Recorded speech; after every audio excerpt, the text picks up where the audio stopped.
सबसे पहले तो मैंने कमरे में प्रवेश किया। वहाँ पर अध्यक्ष जी थे राम जी राय का, और 2 तो मेंबर थे और 1 मैडम थी। उन्होंने जाते ही पहला सवाल तो पूछा कि आपने 10वीं कहाँ से की, 12वीं कहाँ से की, और उसके बाद में आपने ग्रेजुएशन और पोस्ट ग्रेजुएशन कहाँ से की, कब किया, साल पूछा उन्होंने, रोल नंबर पूछे उन्होंने। तो रोल नंबर का मुझे मालूम नहीं था, तो मैंने मना कर दिया कि सॉरी सर मुझे मालूम नहीं है।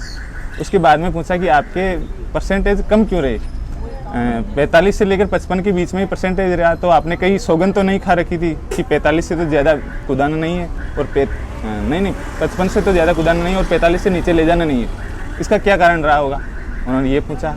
फिर मैडम ने सिचुएशन दी एक कि आपके थाने के पास में कहीं चोरी हो जाती है, एक जगह एक्सीडेंट हो जाता है और एक जगह किसी लड़की पर एसिड अटैक हो रहा है, तो आप क्या करोगी, आपकी प्रायोरिटी क्या होगी एज ए सब इंस्पेक्टर, या आप मतलब किस थाने में थानेदार हो। तो उसके अलावा सर ने पूछा कि प्रजामंडलों के बारे में पूछा उन्होंने, क्योंकि मेरे एमए में हिस्ट्री सब्जेक्ट था, तो प्रजामंडलों के बारे में जैसे किशनगढ़ प्रजामंडल, मेवाड़ प्रजामंडल, डूंगरपुर प्रजामंडल, उनकी क्या भूमिका थी, क्यों बनाए गए थे, कि इसकी स्थापना किसने की थी।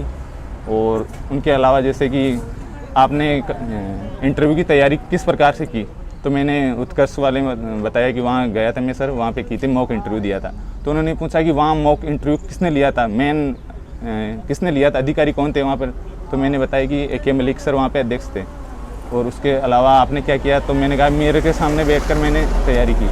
तो उन्होंने कहा कि आप 2 प्रश्न ऐसे इमेजिन करो कि आपने ऐसे 2 प्रश्न बनाए होंगे और आपने उसका इस प्रकार से उत्तर दिया होगा, वो बोल के बताओ क्वेश्चन भी और उसके साथ साथ उत्तर भी उसका बोल के बताओ, ये पूछा उन्होंने। और उसके बाद में पूछा कि कोई हिंदू लड़की किसी मुस्लिम लड़के से विवाह कर लेती है किसी गांव में, वो वयस्क है और अपनी इच्छा से स्वेच्छा से शादी कर रहे हैं, लेकिन उसके बावजूद कोई गांव वाले उनको घेर लेते हैं और उनको मारने लग जाते हैं, तो आपको सूचना मिलती है, तो as a sub inspector, as a SHO आप क्या करोगे, पहला मतलब आप कौन सा कदम उठाओगे।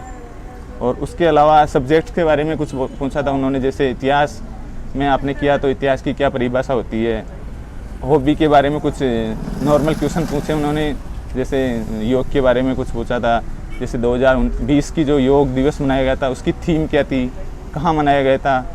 अच्छा, तो थीम जैसे योग एट हाउस, योग विथ फैमिली, तो यही क्यों रखी गई, तो मैंने कहा सर कोरोना के कारण किसी जगह इकट्ठे नहीं हो सकते थे, इस कारण ये थीम रखी गई थी।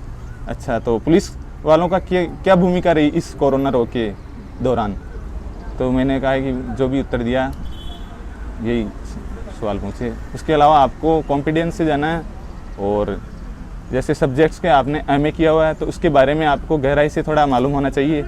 जैसे करंट GK हैं, अभी जो इवेंट चल रहे हैं, दल बदल वाला मामला है या कोरोना से संबंधित है, उसके बारे में थोड़ी जानकारी चाहिए। IPC और CRPC के बारे में भी आपको थोड़ी बहुत जानकारी चाहिए। ठीक, अभी करंट का कोई क्वेश्चन पूछा आपसे? करंट के तो जैसे दल बदल से संबंधित पूछा था उन्होंने। और आपकी ग्रेजुएशन से उन्होंने पूछा था राजनीति से कि भारत धर्मनिरपेक्ष है या पंथ निरपेक्ष है। और डॉक्यूमेंट्स अभी कौन कौन से ले रहे हैं अंदर? डॉक्यूमेंट्स 10वीं की मार्कशीट, 12वीं की मार्कशीट और डिग्री, BA की मार्कशीट, डिग्री, MA की मार्कशीट, डिग्री। अगर आपने MA किया हुआ है तो आपको मतलब जाति प्रमाण पत्र चाहिए। अगर आप MBC से या OBC से हो तो 6 महीने से पुराना नहीं होना चाहिए। जैसे मेरा पुराना था तो कोई दिक्कत नहीं है, अगर आपके पास पुराना है तो आपको वो एक फॉर्म भराएंगे, आप कुछ दिन बाद में 7 दिनों के अंदर भी वो जमा करा सकते हैं। बाद में भी कोई डॉक्यूमेंट्स में आपकी कमी भी रह जाती है तो आपको घबराने की ज़रूरत नहीं है, 7 दिन के अंदर बाद में भी आप जमा करा सकते हो।